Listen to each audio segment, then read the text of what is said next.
Today I start a new service called the Nuttle Report.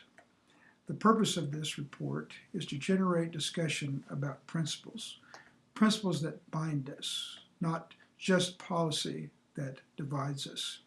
Today the debate is all about policy without any consideration for what do we believe? What do we believe as a public, that as Americans? What do we believe that culturally we stand for, that we want to pass on to the next generation?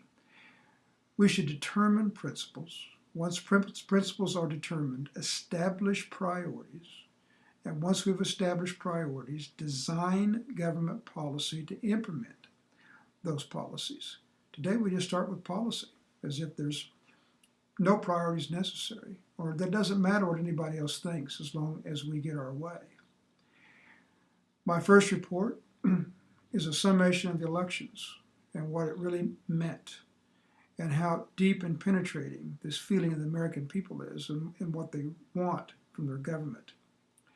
Now, as we engage in this debate, this discussion, there is another website, a sister website, that we're also establishing today and launching called the New Horizon Council.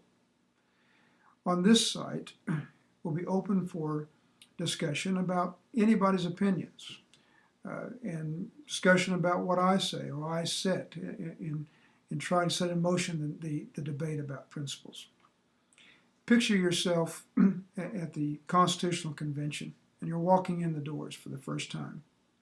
What is the one principle that you would want to be certain was part of the Constitution that framed society's civility, the dignity of humanity, if you will, that you think was important to pass on to the generations? That is the dialogue and the discussion we're going to have, a discussion with America.